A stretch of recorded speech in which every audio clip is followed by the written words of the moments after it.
Hello everyone, welcome to this session. दूसरे session है ask me anything session for UPSC EPFO APFC examination. अगर आप upcoming APFC और exam cycle की तैयारी कर रहे हैं और इस एग्जाम को क्वालिफाई करने के बारे में सोच रहे हैं, लेकिन आपके मन में बहुत सारे डाउट हैं, बहुत सारे क्वेरीज हैं, बहुत सारे चैलेंजेस आप फेस कर रहे हैं, तो ये सेशन आपके लिए है। क्योंकि यहाँ पर मैं पूरी कोशिश करूंगा कि आपके जितने भी डाउट हैं, आपकी जितनी भी क्वेरीज हैं, आपके जितने भी चैलेंजेस हैं, उनको मैं दूर करूं ताकि आप इस एग्जाम की बहुत अच्छे से तैयारी स्टार्ट कर सके। तो इस सेशन में आगे बढ़ने से पहले मैं आप लोगों से रिक्वेस्ट करूंगा कि अगर मेरी आवाज आप लोगों तक क्लियर आ रही है और आप लोग मुझे क्लियरली देख पा रहे हैं तो एक बार थम्स अप मैं हर एक बच्चे से चाहूंगा ताकि सेशन में आगे जो है बढ़ा सकूं।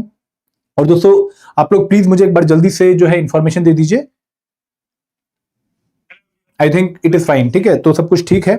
एंड दोस्तों मैं आपसे ये भी रिक्वेस्ट करूंगा कि अगर आप लोग इस एग्जाम की तैयारी कर रहे हैं, इस एग्जाम की कंप्लीट इंफॉर्मेशन एक ही जगह पे चाहते हैं, तो आप हमारी एक कंप्रेहेंसिव जो गाइड बुक है फॉर एपीएफसी न्यू एग्जामिनेशन, इसको डाउनलोड करना ना भूलें। इसका जो लिंक है आपको वीडियो के डिस्क्रिप्शन में मिल जाएगा, वहां पर जाकर आप इसको डाउनलोड कर सकते हैं और इस एग्जाम की जो इन्फॉर्मेशन आपको चाहिए तैयारी के लिए वो सारी आपको इस गाइड बुक में मिलने वाली है। एंड दोस्तों मैं आपको एक और चीज बताना चाहूंगा कि भाई इस पर्टिकुलर एग्जाम में आप लोगों के जो है मन में ये सवाल होते हैं कि सर कैसे ये एग्जाम क्वालिफाई कर सकते हैं, कैसे हमारी स्ट्रेटेजी अच्छी हो सकती है। तो मैं आपको सारी बातें जो है यहाँ पे अच्छे से क्लियर करूंगा, बट आप लोग अपने डाउट पूछते रहिए ताकि मैं आप लोगों को आपके डाउट्स का आंसर करता रहूं, ठीक है। तो प्लीज आप लोगों से रिक्वेस्ट है कि अगर आप लोग इस सेशन से जुड़ चुके हैं तो जल्दी से अपने डाउट पूछने शुरू करिए। Notification and exam expected month, ये डाउट है साई तेजा का, ठीक है। साई तेजा मनी, देखो अगर मैं आप लोगों को अपने पूरे एक्सपीरियंस से बताऊं कि पुरानी साइकिल्स में क्या हुआ था और उसके रेफरेंस के बेसिस पे हम इस पर्टिकुलर एग्जाम साइकिल को समझें, तो मेरे हिसाब से जो एक्सपेक्टेड नोटिफिकेशन है, ठीक है, एक्सपेक्टेड नोटिफिकेशन मैं आप सबके लिए यहाँ पे लिख भी देता हूं। एक्सपेक्टेड नोटिफिकेशन जो है वो आ सकती है, मतलब मैं पूरे एक्सपीरियंस से और इस टाइम की सिचुएशन देख के आपको बता रहा हूं, ये जुलाई स्टार्टिंग में आने के चांसेस हैं, ठीक है, जुलाई फर्स्ट और सेकंड वीक में आने के चांसेस हैं, ठीक है। नोटिफिकेशन का ये एक सिनेरियो बन रहा है, ठीक है। इसके बाद नोटिफिकेशन डिले नहीं होगी, मोस्ट प्रॉब्ली आपको जुलाई में नोटिफिकेशन देखने को मिलेगी। और अगर मैं एग्जाम मंथ की बात करूं दोस्तों, यहाँ पे आप लोगों को शायद झटका लग सकता है, ठीक है, क्योंकि हम सब ये सोच रहे हैं कि तो पुरानी साइकिल कंप्लीट नहीं होगी जब तक नया एग्जाम कैसे स्टार्ट हो सकता है। हम सबके मन में ये दुविधा है कि सर पहले कभी एपीएफसी ईओ एग्जाम के रिगार्डिंग ऐसा नहीं हुआ है, तो इस बार ऐसा क्यों ऐसा हो रहा है और क्या सच में एग्जाम 2026 में होगा। तो यहाँ पर अगर मैं एग्जाम की बात करूं दोस्तों, आपको थोड़ा सा ये जो इन्फॉर्मेशन है इसको पिंच ऑफ सॉल्ट के साथ लेना पड़ेगा। एग्जाम लेट अक्टूबर में होने के चांसेस है दोस्तों। लेट अक्टूबर से मेरा मतलब ये है कि एग्जाम आपका जो यूपीएससी कैलेंडर 2026 में डेट दे रखा है, वहां पर 31 अक्टूबर या फिर 1 नवंबर, इस पर्टिकुलर डेट पर एग्जाम होने के चांसेस हैं, जो अभी इस टाइम पर लेटेस्ट इंफॉर्मेशन है। बट अगर हम पुरानी साइकिल के रेफरेंस से देखें तो एग्जाम दिसंबर में भी हो सकता है। दिसंबर 2026 20-21 तारीख को भी एक डेट है, तो आप लोगों को दो डेट्स यहां पर देखने को मिलेंगी, एक है दिसंबर 2026 और एक है 31 अक्टूबर या फिर 1 नवंबर। अब आप मुझसे पूछेंगे कि सर कौन सी डेट के हिसाब से तैयारी करें। देखो मैं आप लोगों को थोड़ा सा पास्ट में लेके जाना चाहूंगा। जो 2023 की साइकिल थी वहां पर नोटिफिकेशन 25 फरवरी 2023 को आई थी, ठीक है। तो एग्जाम डेट नोटिफिकेशन के साथ अनाउंस नहीं होती है, आप लोगों को पता है। तो बहुत सारे बच्चों को लगा कि भाई एग्जाम एपीएफसी ईओ का अलग अलग होगा और एग्जाम लेट हाफ में होगा ईयर के, मतलब 2 जुलाई 2023 जो सबसे पहली डेट थी, वहां पर एग्जाम किसी को भी नहीं लग रहा था कि एग्जाम उस डेट पे होगा। बट दोस्तों फाइनली जो है एग्जाम उसी डेट पर हुआ, 2 जुलाई 2023। तो यहां पर मैं आपको बस यही सजेस्ट करना चाहूंगा कि hope for the best and prepare for the worst. और वर्स्ट सिचुएशन क्या है कि भाई एग्जाम आपको सिर्फ अक्टूबर में देखने को मिल जाए और आपके पास आज से सिर्फ 5 महीने हो इस एग्जाम की प्रिपरेशन के। तो मैं आपको डरा नहीं रहा हूं, ठीक है, मेरा कोई जो है इसमें कोई पर्सनल मोटिव भी नहीं है। मैं बहुत क्लियर कट इन्फॉर्मेशन जो मेरे पास है वही आपके साथ शेयर कर रहा हूं कि एग्जाम अक्टूबर एंड में हो सकता है और दिसंबर में भी हो सकता है। अभी तक सुनने में आ रहा है कि एग्जाम अक्टूबर में होने के चांसेस ज्यादा हैं, क्योंकि ये पूरा जो प्रोसेस है ये जल्दी कंप्लीट करने के बारे में सोच रहे हैं। वर्कलोड ज्यादा है ईपीएफओ पे, इसलिए वो जल्दी से रिक्रूटमेंट कर रहा है। पुरानी साइकिल कंप्लीट नहीं हुई है लेकिन फिर भी उसने रिक्वेशन जो है पास ऑन कर दी है यूपीएससी को। तो this time things will be different और आप लोगों को अगेन मेरी बात याद रखनी है, hope for the best and prepare for the worst, ठीक है। कोई और डाउट है आप लोग प्लीज पूछ लीजिए, मैं आप लोगों के डाउट्स लेता रहूंगा, ठीक है। मैं यहाँ पे देखता रहता हूँ आप लोगों के डाउट्स। ओके, डाउट्स आ रहे हैं। My date of birth is 26/9/2006. I have completed my graduation. Am I eligible? ठीक है, देखो अगर आप लोग अपनी ग्रेजुएशन कंप्लीट कर चुके हैं तो आप 21 साल के हैं, आप 20 साल के हैं, आप 19 साल के हैं, आप 18 साल के हैं, मैटर नहीं करता। आपको कोई मिनिमम एज लिमिट मेंशन करके नहीं दी गई है इन दी नोटिफिकेशन। तो अगर आपकी ग्रेजुएशन कंप्लीट है, you are eligible for APFC and you examination. आप दोनों ही एग्जाम के लिए एलिजिबल हैं क्योंकि आपकी ग्रेजुएशन कंप्लीट है और आपकी एज अभी 30 से कम है। तो आप लोगों को टेंशन नहीं लेनी है। पॉडरियल शॉर्ट्स के नाम से ये कमेंट था, तो आप लोगों को पता लग गया होगा कि भाई you are eligible for this particular exam. कोई और डाउट है किसी बच्चे का? हम और भी डाउट ले लेते हैं, ठीक है। How to get more marks in English section. Sandeep, पिछली बार ना बहुत सारे खिलाड़ी ऐसे थे, बहुत सारे एस्पिरेंट ऐसे थे जिन्होंने इंग्लिश को फॉर ग्रांटेड ले लिया। उनको ऐसा लगा कि यार इंग्लिश तो इजी आ रही है, रीडिंग कंप्रेंशन आती है, सिनोनिम एंटोनिम आते हैं, फ्रेजल वर्ब्स आते हैं और इडियम्स एंड फ्रेजेस आते हैं, तो ये तो हम कर लेंगे आराम से, इसमें पढ़ने की क्या जरूरत है। हमें तो हिस्ट्री, पॉलिटी, साइंस, इन पे पूरा फोकस करना चाहिए, यहाँ पर मैक्सिमम टाइम एलोकेट करना चाहिए। तो उन्होंने इंग्लिश को फॉर ग्रांटेड ले लिया। बट दोस्तों ट्रस्ट मी, अगर आप इस एग्जाम के लिए इंग्लिश को 30 दिन 2 घंटे देके सिलेबस कंप्लीट कर लें और डेली आधा पौना घंटा प्रैक्टिस कर लें टिल एग्जाम, तो आप इंग्लिश में 20 में से 18 क्वेश्चन, 19 क्वेश्चन सॉल्व करने के लिए कैपेबल हो सकते हैं। इंग्लिश टफ सिर्फ उन्हीं बच्चों के लिए है जो इंग्लिश को नहीं पढ़ते हैं और उनको ऐसा लगता है कि भाई इंग्लिश तो हम कभी भी कर लेंगे। आप कॉन्वेंट बैकग्राउंड के हैं, आप बहुत अच्छी इंग्लिश जानते हैं, तो भी यहां पर आपको इंग्लिश की प्रैक्टिस करके एग्जाम में जाना चाहिए, क्योंकि इंग्लिश सेक्शन काफी स्कोरिंग है और आपको यहां पर 20 क्वेश्चन फिक्स देखने को मिलते हैं, हाईएस्ट वेटेज, लगभग 50 मार्क्स का पेपर और मैक्सिमम स्कोरिंग पोटेंशियल भी है। तो यहां पर इंग्लिश सेक्शन में अगर आप ज्यादा मार्क्स कैलकुलेट करने के बारे में सोच रहे हैं, अटेम्प्ट जो है बहुत ज्यादा मार्क्स लेने के बारे में सोच रहे हैं, तो आपको इसकी अच्छी खासी प्रैक्टिस करनी पड़ेगी। अगेन 5-6 एरियाज बहुत इंपॉर्टेंट हैं, reading comprehension, phrasal verbs, preposition, then idioms and phrases, synonym antonyms, इन पे आपका पूरा फोकस होना चाहिए। Sir what if we enrol in your 2025 course will be getting upgrade too. देखो जोशी जी, अगर आप हमारे 2025 के मास्टर कोर्स में थे तो by the end of this week you will be getting a mail, या फिर आपको एक ऑफर देखने को मिलेगा जहां पर आपको एक अमाउंट पे करके हमारे नए मास्टर कोर्स में अपग्रेड करने का मौका मिलेगा। इस सिनेरियो में आपके पास ओल्ड मास्टर कोर्स भी होगा और आपके पास नया मास्टर कोर्स भी होगा, तो आपको एक ऑप्शन मिलने वाला है। इस वीक के एंड तक आपको ऑप्शन मिल जाएगा। Confusion regarding the age limit for EPFO APFC exam, my date of birth is 24 March 1992। Surabhi, अगर आपकी डेट ऑफ बर्थ 24 मार्च 1992 है, ठीक है, 24 मार्च 1992, तो इस टाइम पर आपकी जो एज है वो है 34 ईयर्स, ठीक है, आप 34 ईयर्स की हैं और आप जो है 35 की होंगी कब? 2027 मार्च में। तो अगर हम देखें कि नोटिफिकेशन आने वाली है, तो नोटिफिकेशन अगर इस साल आ रही है और इस साल एग्जाम हो रहा है, तो आप इस बार के एग्जाम के एपीएफसी एग्जाम के लिए 100% एलिजिबल है। आपको कोई भी डाउट यहां पर नहीं होना चाहिए। You are 100% eligible for APFC exam. अगर आपकी डेट ऑफ बर्थ कितनी आपने मेंशन करी है? 24 मार्च 1992, ठीक है। कोई और डाउट है? मैं देखता रहता हूं सबके डाउट।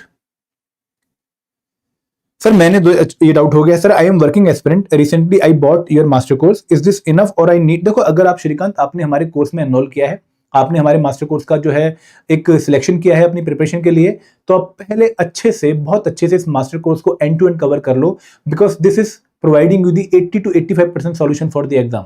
अगर आप ये अच्छे से कर लेते हो, आपकी अच्छे से फाउंडेशन बन जाएगी और आप 85% एग्जाम के लिए रेडी हो जाएंगे। आप इसको कवर करके, वीडियोस को देख के, नोट्स को पढ़ के, क्विज़ेस को देख के और 2-3 बार रिवाइज करके कंफर्टेबल पोजीशन पे आ जाओ।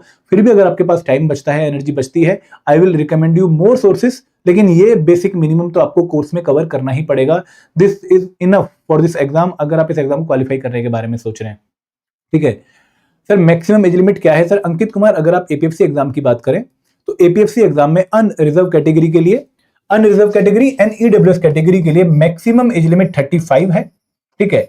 अगर आप ओबीसी कैटेगरी से बिलोंग करते हैं, मैक्सिमम एज लिमिट 38 है, और अगर आप person with benchmark disability category से बिलोंग करते हैं, मैक्सिमम एज लिमिट 45 है, और अगर आप शेड्यूल कास्ट या फिर शेड्यूल ट्राइब या फिर सेंट्रल गवर्नमेंट एम्प्लॉय हैं तो मैक्सिमम एज लिमिट 40 है। अगर आप ईयू एग्जाम की बात करें तो यहाँ पर 30, यहाँ पर 33, यहाँ पर 40 और यहाँ पर 35, ठीक है। क्लियर है? Sir every time question is bouncing, तो how every time question is so bouncing, how we prepare for it? Bhavani देखो, यहाँ पे ना पेपर हर बार टफ ही होगा, आपको कभी भी एक इजी केक वॉक यहाँ पर देखने को नहीं मिलेगी कि भाई मैं पेपर में जाऊं और मेरी पसंद का पेपर आ रखा और मैं सारे क्वेश्चन सॉल्व कर लूं, ऐसा नहीं होने वाला। You have to prepare the content very well, और सिर्फ कंटेंट प्रिपेयर करने से अगेन सिलेक्शन नहीं होने वाली, आपको उस कंटेंट पे क्वालिटी प्रैक्टिस करनी पड़ेगी। जब तक आप सिलेबस कंप्लीट करने के बाद 2-3 रिवीजन नहीं कर लेते और एटलीस्ट 10,000 क्वेश्चंस को प्रैक्टिस नहीं कर लेते, you will not be having the chances of selection in this exam. क्योंकि यहां पर दोस्तों knowledge is not equal to selection, knowledge की application is equal to selection. और जब तक आप कंटेंट को अप्लाई नहीं कर पा रहे, यूपीएससी के एग्जाम्स में क्वालिफाई करना एक टफ गेम होने वाली है, ठीक है। तो यहां पर आप पढ़िए, लेकिन पढ़ने के बाद प्रैक्टिस करिए ताकि आप जो कंटेंट पढ़ रहे हैं उसको आप क्वेश्चन को सॉल्व करने में अप्लाई कर सकें। मैक्सिमम लिमिट अंचित मैंने आपका जो है आंसर दे दिया है। किंग राजपूत एक्सपेक्टेड ये है कि अक्टूबर एंड में या फिर दिसंबर में एग्जाम हो सकता है। आपको अक्टूबर के हिसाब से प्रिपेयर करना चाहिए, लेट अक्टूबर 31 अक्टूबर के हिसाब से, ठीक है। सर एसबीआई पीओ के साथ भी ईपीएफओ जैसा एग्जाम निकाल सकते हैं, अलग से क्या करना पड़ेगा? राजपूत, अगर आप एसबीआई पीओ की तैयारी कर रहे हैं तो आपका क्वांट, रीजनिंग, इंग्लिश काफी अच्छा होगा, आप करंट अफेयर भी पढ़ रहे होंगे। इसके साथ आपको लगभग 4 घंटे डेली देने पड़ेंगे, क्योंकि आपको बहुत सारा सिलेबस और भी प्रिपेयर करना है। अगर आप 4 घंटे एसबीआई पीओ प्रिपरेशन के साथ एडिशनली निकाल सकते हैं तो आप एपीएफसी एग्जाम की प्रिपरेशन में आ जाइए। यहाँ पर आपको लगभग 8-9 कंपोनेंट और प्रिपेयर करने हैं। आपको जीएस के कंपोनेंट्स प्रिपेयर करने हैं, Indian polity, history, culture, science, economy, और फिर आपको कुछ additional subject like IR and labour law, social security, accountancy, auditing and insurance prepare करने पड़ेंगे। तो आपको अलग से 4 घंटे निकालने हैं, जहां पर 2 घंटे GS subject for next 4 month and 2 घंटे special component for next 4 month. अगर आप देंगे तो आप इस एग्जाम का सिलेबस कंप्लीट कर पाएंगे, और फिर आप अगले 1-2 महीने जो अगर आप रिवीजन अच्छे से कर लें तो आप एग्जाम क्वालिफाई करने की सिचुएशन में आ सकते हैं, ठीक है। रिद्धि, ये गवर्नमेंट जॉब है, ठीक है, लेकिन कुछ लोगों को डाउट होता है कि क्या ये सेंट्रल गवर्नमेंट जॉब? देखो, सेंट्रल गवर्नमेंट जॉब ये नहीं है, क्योंकि यहाँ पर आप एक स्टैट्यूटरी ऑर्गेनाइजेशन ईपीएफओ का पार्ट बनने वाले हो, एम्प्लॉइज प्रोविडेंट फंड कमिश्नर जो है ऑर्गेनाइजेशन का पार्ट बनने वाले हो। तो यहाँ पर आप एक ऐसी बॉडी में हो जो कि इंडिपेंडेंट है, तो ऐसा सेंट्रल गवर्नमेंट जॉब नहीं है, बट स्टेबल जो है जॉब है, और जितने भी पर्क्स, अलाउंसेस या आपकी कंडीशन ऑफ सर्विस है वो सारी सेंट्रल गवर्नमेंट एम्प्लॉय वाली है, ठीक है। सर मेरा पूरा सिलेबस कंप्लीट है, 2025 में मेरे 182 मार्क्स आ रहे थे, please guide me to add up 40 marks more in my preparation. Aditya, cycle change होती रहेंगी, नई नई साइकिल एग्जाम्स की आती रहेंगी, लेकिन रूल गेम के वही रहेंगे भाई। आपको रिवीजन करनी है, आपको अच्छी प्रैक्टिस करनी है। अगर आपके 182 मार्क्स आए थे 2025 के पेपर में, you are very close, trust me. आप 1 या 2 मार्क्स से ही कट ऑफ मिस कर रहे होंगे। तो आपको अब जो कंपोनेंट्स आपने पढ़े थे उसको पहले तो आपको क्रिटिकली एनालाइज करना पड़ेगा कि मैंने पेपर में ऐसी क्या गलती कर दी कि मैं 200 प्लस स्कोर नहीं कर पाया। आपको अपने वीक एरियाज आइडेंटिफाई करने पड़ेंगे। पेपर में अपनी जो अटेम्प्ट्स थी उनको क्रिटिकली एनालाइज करना पड़ेगा कि मैंने ओवर अटेम्प्ट तो नहीं किया, मैंने कहीं किसी क्वेश्चन में ज्यादा टाइम तो नहीं ले लिया, मैंने कहीं पर जो है तुक्का तो नहीं मार दिया। तो जो भी आपकी एनालिसिस थी 2025 पेपर की, उसको आप एक पेपर पे लिख लीजिए, और जो आपके वीक कंपोनेंट्स से पहले उनको पढ़ना शुरू करिए, और स्ट्रॉन्ग कंपोनेंट्स को रिवाइज करना शुरू करिए, और फिर प्रैक्टिस। क्योंकि अगर आप सिलेबस को रिवाइज करते रहेंगे, प्रैक्टिस करते रहेंगे, ऑटोमेटिकली आपके मार्क्स 182 से 200 प्लस हो जाएंगे, ठीक है। सर मैंने 2025 कोर्स से सारी सब्जेक्ट्स की प्रिंट आउट निकाल लिए हैं, अब न्यू प्रिंट आउट निकालने होंगे, उन पे लिख सकता हूं अगर ज्यादा चेंज नहीं हुआ है।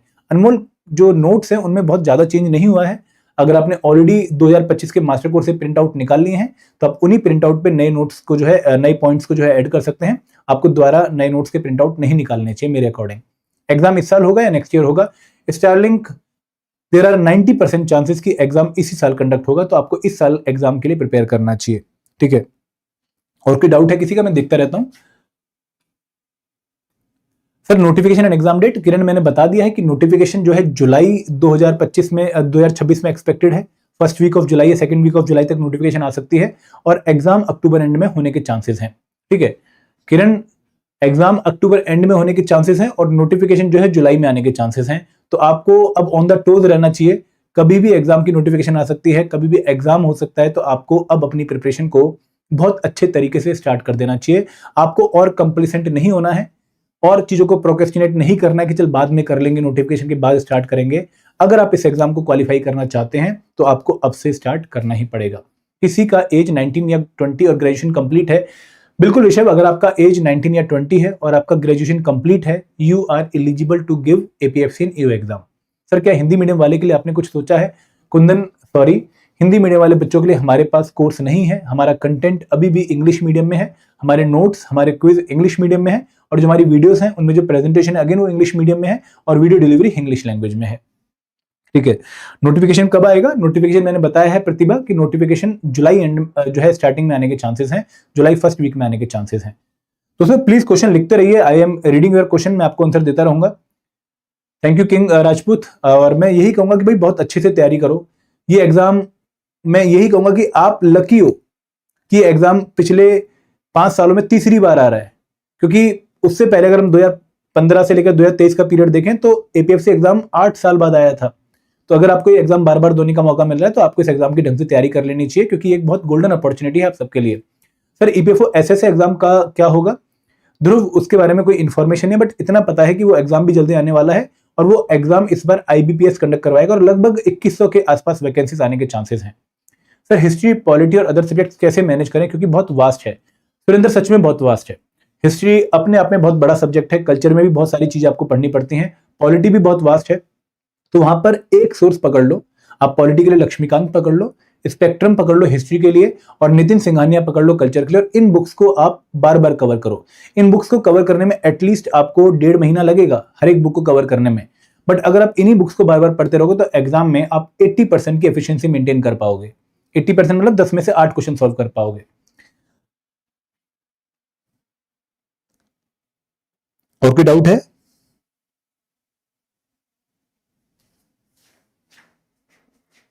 दोस्तों प्लीज पूछते रहिए अगर कोई डाउट है आप लोगों को।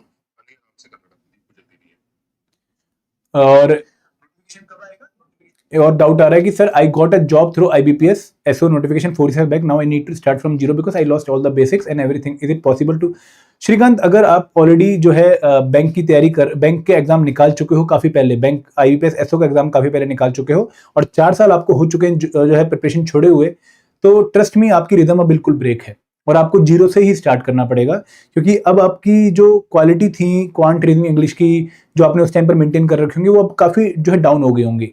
तो जीरो से स्टार्ट करना is tough for working professional, क्योंकि आपको काफी ज्यादा टाइम नहीं मिल पाता है प्रिपरेशन के लिए।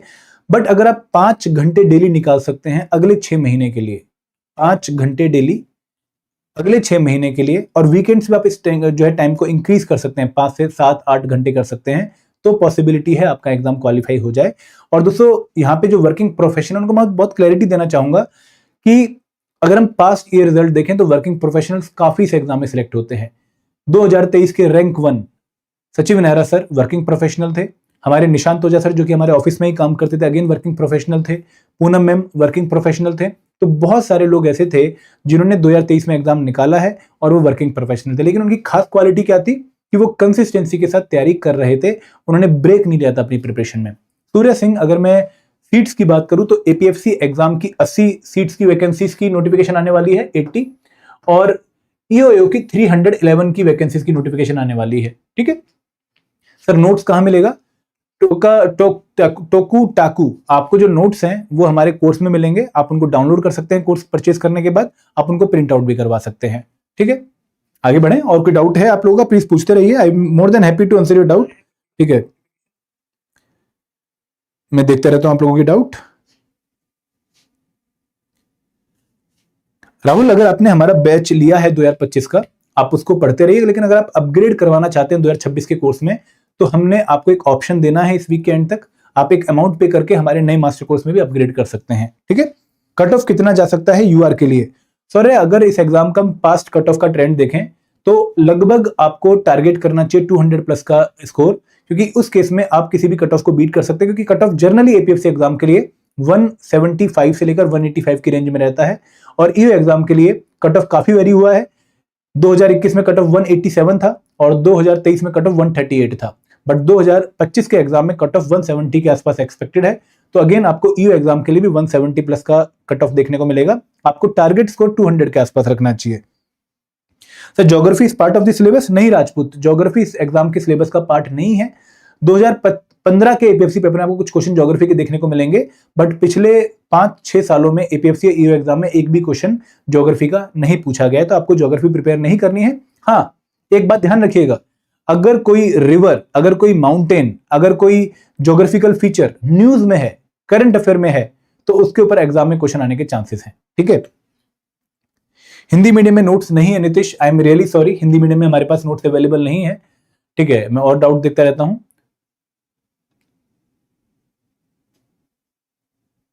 एक मिनट बस।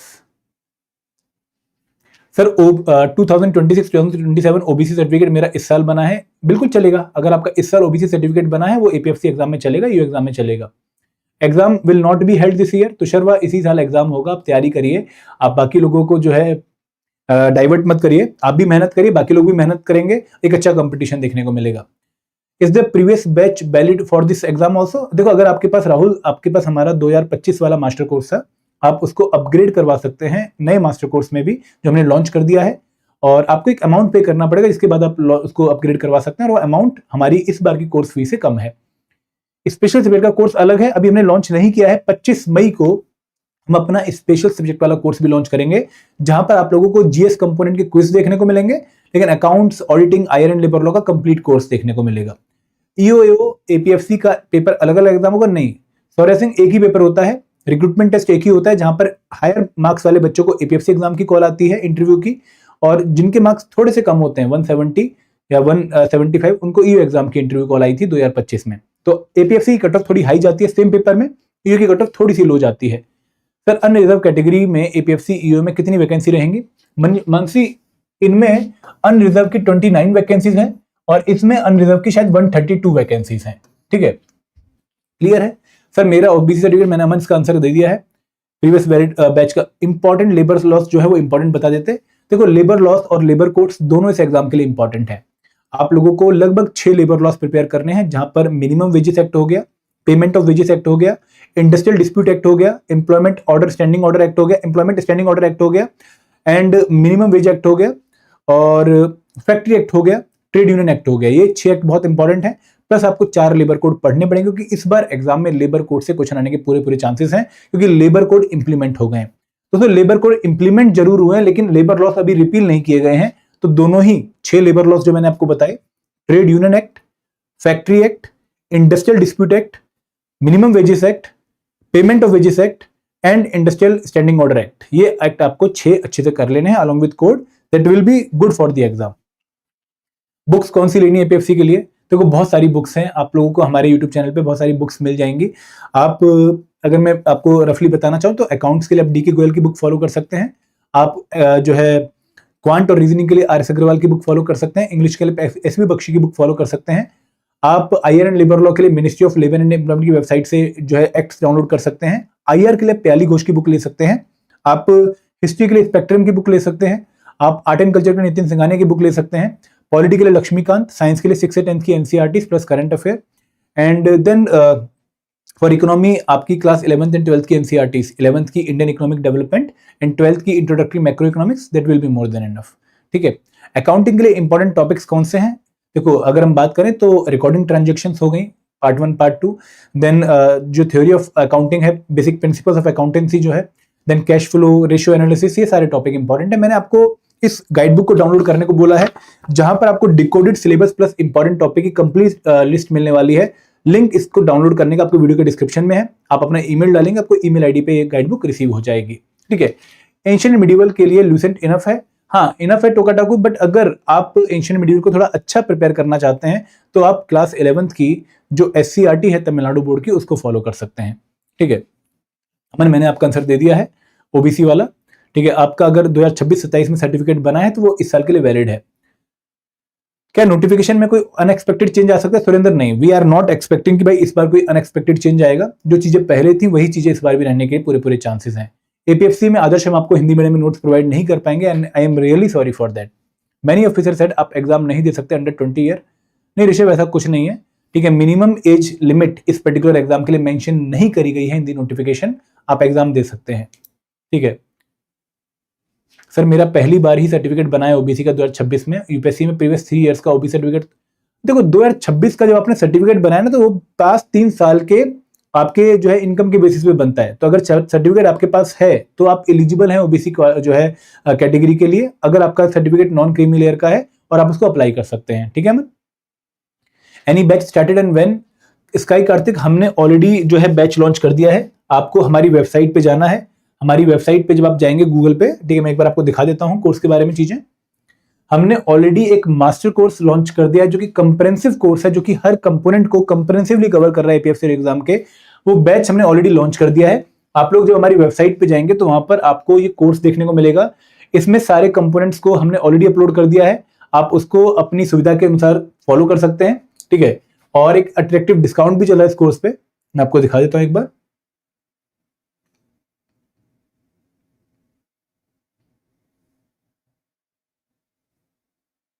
देखो यहाँ पे आज आप कोर्सेज पे जाएंगे, ये लिंक आपको वीडियो के डिस्क्रिप्शन में ही मिल जाएगा। यहाँ पे देखो हमने मास्टर कोर्स लॉन्च कर रखा है ऑलरेडी। आप जो है इस कोर्स में एनरोल करने का लिंक इस वीडियो के डिस्क्रिप्शन में देख सकते हैं। वहां पर जाकर आपको पूरी जो है चीजें दिख जाएंगी, आप इसको चेक भी कर सकते हैं। यहाँ पर हर एक कंपोनेंट में रिकॉर्डेड वीडियोस हैं, आपको नोट्स मिलेंगे जिनको आप डाउनलोड कर सकते हैं। करंट अफेयर की मंथली मैगजीन है, करंट अफेयर के मंथली क्विजेस हैं, सॉल्व पीवाईक्यूज हैं, chapter wise topic wise test हैं, फुल लेंथ टेस्ट हैं 10, वीकली मेंटर टॉक सेशन है, और एक कोर्स आपको 50% डिस्काउंट पे 5750 का पड़ेगा। तो आप इसको एनरोल कर सकते हैं, लिंक वीडियो के डिस्क्रिप्शन में है, ठीक है। मैं आगे और डाउट देख लेता हूं, ठीक है। ओके सर, इस प्रीवियस बैच मैंने बता दिया अमन, हिंदी मीडियम वाला हो गया है काम। लाइव क्लास होंगी बैच में, अभी लाइव क्लास नहीं है, नोटिफिकेशन आने के बाद हम लाइव क्लास स्टार्ट करेंगे। अभी इस टाइम पर आपको लाइव क्लासेस देखने को नहीं मिलेंगे, आपको रिकॉर्डेड वीडियोस देखने को मिलेंगी, लेकिन जैसे ही नोटिफिकेशन आ जाती है we are going to start live classes in this batch also, ठीक है, in this course also. How much banking awareness is useful for this exam? Kiran, आपको 2 या 3 क्वेश्चन बैंकिंग अवेयरनेस के देखने को मिलेंगे, उससे ज्यादा यहाँ पर यूजफुल नहीं है बैंकिंग अवेयरनेस, ठीक है। आई हैव 1504 2020, आपको नया ओबीसी सर्टिफिकेट सामंगी बनाना पड़ेगा। आपका सर्टिफिकेट थोड़ा सा पुराना हो चुका है, तो वो इस बार वैलिड नहीं रहेगा, आपको नया सर्टिफिकेट बनाना ही पड़ेगा। लाइव क्लासेस होंगी बैच में, मैंने बताया कि आपको लाइव क्लास देखने को मिलेंगी आफ्टर नोटिफिकेशन। एग्जाम सेम होगा सौर्य सिंह, एग्जाम अलग अलग नहीं होता है। एपीएफसी और ईयू का रिक्रूटमेंट टेस्ट एक ही पेपर होता है, सुबह 9:30 से 11:30 सेम पेपर, एपीएफसी एग्जाम के लिए भी और ईयू एग्जाम के लिए भी। स्पेशल सब्जेक्ट का कोर्स हम लॉन्च करने वाले हैं 25 मई 2026 को, आप उसको एनरोल तब कर सकते हैं। मैथ इंग्लिश का जो डिफिकल्टी लेवल थोड़ा सा एसएससी सीजीएल से कम है, लेकिन यहाँ पे आपको सीजीएल वाली प्रिपरेशन जरूर काम आएगी, बट आपको डिफरेंट टाइप के क्वेश्चन देखने को मिलेंगे, तो आपको प्रैक्टिस वगैरह जो है एपीएफसी एग्जाम के हिसाब से करनी पड़ेगी। आपकी कंसेप्ट नंबर सिस्टम के, सिंप्लीफिकेशन के, कोडिंग डिकोडिंग के वही रहेंगे, लेकिन यहाँ पर क्वेश्चन डिफरेंट तरीके के आते हैं। ईडब्ल्यूएस सर्टिफिकेट के लिए परेशान करते हैं, देखो परेशान अगर करते हैं, बट अगर आप ईडब्ल्यूएस कैटेगरी से बिलोंग करते हैं तो आपके पास जो है डॉक्यूमेंट्स होंगे, आप उनको शो करिए और वो बना के देंगे, फिर तो कोई दिक्कत वाली बात नहीं है। तो आप कंप्लेंट करिए अगर ज्यादा आपको परेशान कर रहे हैं, ठीक है। 3 साल का ओबीसी सर्टिफिकेट तो नहीं, देखो अमन, आपके सर्टिफिकेट अगर आपके पास है ओबीसी का, उसमें नॉन क्रीमी लेयर मेंशन्ड है और वो डिजायर्ड फॉर्मेट में है, आप एपीएफसी एग्जाम, ईयू एग्जाम के लिए अप्लाई कर सकते हैं। एक बार आप फॉर्मेट चेक कर लीजिए। फॉर्मेट कैसे चेक करोगे आप? आपको यूपीएससी की वेबसाइट पे जाना पड़ेगा। यूपीएससी की वेबसाइट पे जाके जब आप यहाँ पर, अमन ध्यान से देख लीजिएगा, बार बार क्वेश्चन पूछ रहे हैं, आपको क्या करना है सुनिए ध्यान से। आपको एग्जामिनेशन पे जाके, रिक्रूटमेंट में जाके फॉर्म्स ऑफ सर्टिफिकेट पे जाके यहाँ पे देखना है कि इन्होंने ओबीसी वाला एक परफॉर्मा दे रखा है, परफॉर्मा फॉर ये आपका जो है ओबीसी सर्टिफिकेट, ये रहा नहीं, एक ओबीसी सर्टिफिकेट कहाँ गया, एक मिनट, ये रहा, ये परफॉर्मा है। इस फॉर्मेट में आपका ओबीसी सर्टिफिकेट अगर है तो आप एपीएफसी और ईयू एग्जाम के लिए ओबीसी कैटेगरी का फायदा उठा सकते हैं। अगर इस फॉर्मेट में आपके पास सर्टिफिकेट नहीं है तो आपको सर्टिफिकेट बनवाना पड़ेगा। अमन, आई होप आपके डाउट अब क्लियर हो गए होंगे, ठीक है। Many examination are prepared using AI. Is it possible we see an AI made exam paper in 2026 APFC? Rahul, अभी 2026 का पेपर हुआ ही नहीं, तो AI बेस्ड पेपर कहां से आ जाएगा वहां पर? Any batch started and when? हमने ऑलरेडी कोर्स लॉन्च कर दिया है, मैंने अभी आपको दिखाया है। आप हमारी वेबसाइट edutap.in पे जाइए, लिंक आपको वीडियो के डिस्क्रिप्शन में मिल जाएगा, आप कोर्स में एनरोल कर सकते हैं। ऑलरेडी जो है कोर्स लॉन्च हो चुका है। एज लिमिट क्या होगी आदर्श? इस एग्जाम को अप्लाई करने की एज लिमिट 35 है for APFC exam, general category और ईडब्ल्यूएस कैटेगरी के लिए, ओबीसी के लिए 38 और एससी एसटी के लिए 40 और परसेंटेज बेंचमार्क डिसेबिलिटी के लिए 45। ईयू एग्जाम के लिए आप 30 एज तक अप्लाई कर सकते हैं। अगर अभी से सीरियसली प्रिपेयर करते हो सौर्य, एग्जाम निकलने के चांसेस हैं, बट सीरियसली प्रिपेयर करना पड़ेगा। पॉपकॉर्न की तरह अगर मोटिवेशन उछलती और डाउन होती रही तो फिर एग्जाम क्वालिफाई नहीं होगा। कंसिस्टेंसी के साथ, मेहनत के साथ एग्जाम जो है प्रिपेयर करोगे तभी क्वालिफाई होगा।